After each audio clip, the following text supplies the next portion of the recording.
La pronoia, c'est l'idée même que l'univers conspire en notre faveur. Comme si on était branché sur Radio Chance et non sur Radio Misère.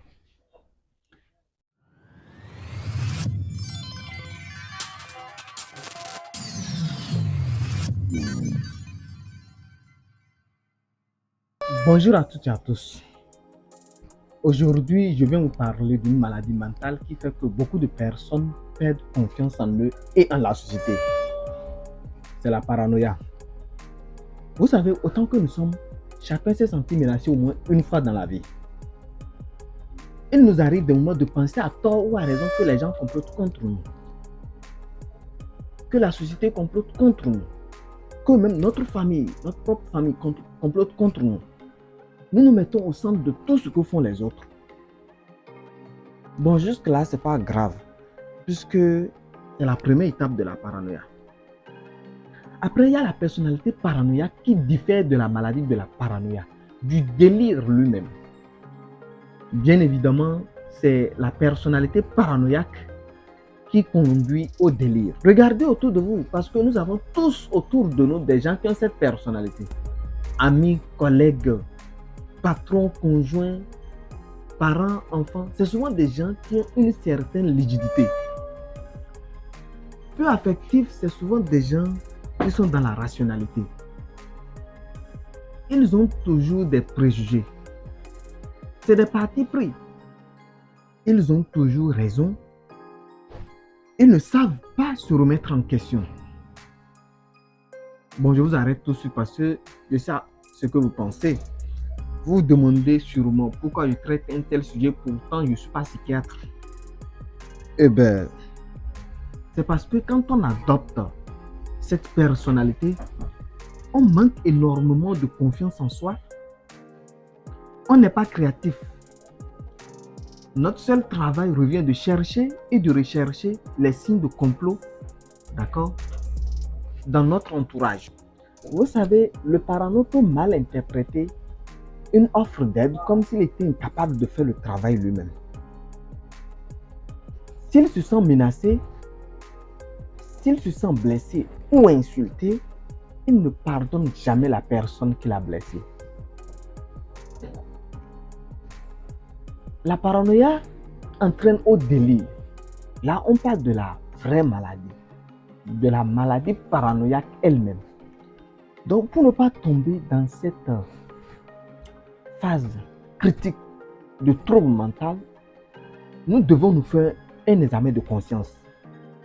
On doit se demander si on n'est pas parano, par exemple. Si en sortant de la maison, tu couvres bien ton sac, tu laisses des signes, d'accord, pour voir si quelqu'un a touché à tes effets ou pas. Si après un appel téléphonique, tu ne raccroches pas vite afin de voir si quelqu'un, ton correspondant, d'accord, dira quelque chose de mal de toi. Si en rentrant à la maison, tu marches doucement pour écouter entre les murs. Ou aussi si tu mets, d'accord, les écouteurs au milieu de tes amis alors que tu n'écoutes rien, d'accord, de ton téléphone, alors tu es parano. Ce que je veux que vous sachiez, c'est que en quoi cette maladie est très grave. Parce que la personne malade ne se sent pas être malade. Lui se dit que lui est normal et que la maladie se trouve dans son entourage. Vous voyez, généralement, d'accord, il est très difficile de soigner ces personnes-là. Parce que c'est difficile de ramener la personne à la raison. Ce que je souhaiterais, c'est que nous devenons tous des parano inverses. En d'autres termes, c'est la pronoïa. C'est l'opposé de la paranoïa. La paranoïa qui nous souffre brillamment à l'oreille que tout et tous se sont ligués contre nous pour nous faire du mal. Par contre, la pronoïa, c'est l'idée même que l'univers conspire en notre faveur. Comme si on était branché sur Radio Chance et non sur Radio Misère. Être pronoïaque, c'est quoi? C'est activer la victoire de l'optimisme sur le pessimisme. C'est s'éloigner de la théorie du complot et se rapprocher de la loi d'attraction dans sa version positive. Vivre dans la pronoïaque, c'est utiliser le trio intuition, intention, attention pour passer à l'action et avancer sur la voie de l'épanouissement de soi et de la réussite.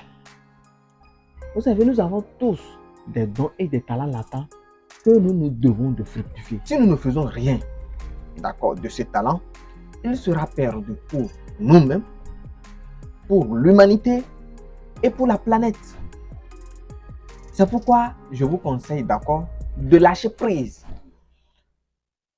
Dépassez vos peurs. Engagez-vous et persévérez. En faisant confiance à Dieu. C'est tout pour aujourd'hui. Et chacun n'a qu'à se débrouiller. Bonne journée à vous.